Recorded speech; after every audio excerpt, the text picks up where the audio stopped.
Hello everyone, welcome to our news edition today. My name is Principal Chein, presenting for a Hobby updates. Our focus today is the ongoing Russia's Ukraine invasion, the issue that sparks the whole world. The Russian military is bombarding Ukraine's second largest city with the rocket strikes as Moscow's campaign against the neighbor continues into the fifth day. According to the Ukrainian officials, dozens of people were killed, wounded the day of bombing in the eastern city of Kharkiv, including the suspected cluster munition strike, a weapon that many countries have sworn off, using that explodes and release a series of small bombs. Oleg Snehabov, head of Kharkiv Regional State Administration, said on February 28 that Russia was sharing into residential areas of Kharkiv where there is no critical infrastructure, where there are no positions of the armed forces of Ukraine that the Russians could aim at. The intense fighting in Kharkiv came as Ukrainian officials met with Russian officials at the Ukrainian-Belarus border to discuss a possible ceasefire. Those talks have ended seemingly without a breakthrough, though both sides have agreed to talk again in the coming days. Ukrainian President Volodymyr Zelensky said on the February 28 that he would analyze and decide on how to proceed for the second round. There can be fair negotiation if one side does not hit the other side with rocket artillery at the time of negotiation. So far, we do not have the result we would like to get. That was said by Zelensky. That was posted by Zelensky on the social media. Russia has stated its position and will have declared counterpoint to end the war. Ahead of the talks, Russia ordered its nuclear deterrent forces on alert and attacked escalating Western sanctions as illegitimate. Those moves come after days of fighting during which experts say Russian forces had not made the progress they directly thought they would. Ukraine has so far held on Kiev, the capital, but are in a struggle to keep Kharkiv amid some of the world's most intense street fighting and sharing so far. Putin's attempt to redraw the map of Europe risks becoming the most devastating conflict on the continent since World War II. More than 100 civilians have reported dead and hundreds of thousands of people have fled their variants.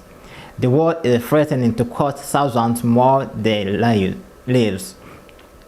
The battle for Ukraine began in the early morning hours local time on February 24th, when the Russian President Vladimir Putin launched what he called a special military operation into the country of about 40 million, with attacks coming from multiple fronts and targeted toward multiple cities.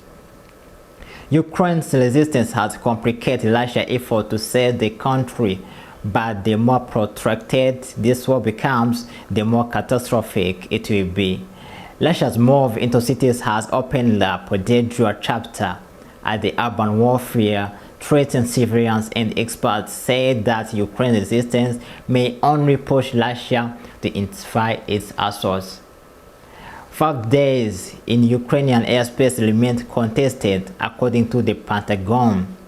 The Russian military has targeted critical infrastructure like airports with airstrikes and has launched more than 318 missiles as of February 28. But as a senior U.S. defense official said on February 26, there is no doubt in the mind that civilian infrastructure in the civilian areas are being hit as a result of this barrage. Kharkiv, Ukraine's second largest city, and Kiev, the capital, are among the main battlefronts. They had maximum war aims. That was said by Michael Kaufman, the research director in the Russia Studies program at Chein. The Russian army, however, has not been able to completely roll over Ukrainian forces, and some analyses have suggested Moscow may have been surprised and resistance. It's not apparent to us that Russia had been able to execute their plans, and they deemed they would.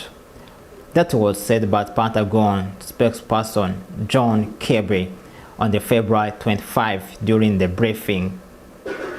Samuel Chalap, a senior political scientist at RAND Corporation, told a panel of reporters on February 28 that Russian military performance has been odd. He said that in other words, some of the things that she would have expected, like the Air Force taking a major role, have not happened. He said that it seemed that there was a lot of optimism and sense that the Ukrainian government would fall with just a little push. Shalap continued that it didn't happen. It wouldn't too much into that about the ultimate cause, that the war. Though this was still a situation where the deck unfortunately was stacked against the Ukrainian despite their bravery. Putin himself has called on the Ukrainian army to take power into their own hands and overthrow Zelensky as a sign that Putin remains focused on regime change. According to the available intelligence, the enemy marked as a target number 1 and my family as target number 2. That was said by President Zelensky of Ukraine, speaking to the night of February 24. Russia had gone back and forth as to whether they are willing to negotiate, but on the February 28th, high-level officials from Russia and the Ukraine met at the Ukraine-Belarus border. Russia has continued to insist that ceasefire requires demilitarization and neutrality for Ukraine, but Ukraine has only continued to push for more military aid and the ascension into Western bodies like AU, even signing an AU membership application amid the fighting. Both Ukraine and Russia have said they will consult over talks and hold another round of talks in the coming days across conflicts. There is usually several escalation or infighting before ceasefire, and thus everyone attempts to maximize their leverage. More than 350 Ukrainians have been killed. That was mentioned by Ukrainian Interior Minister, saying that on the February 27, and more than 1,100, including children, have been wounded.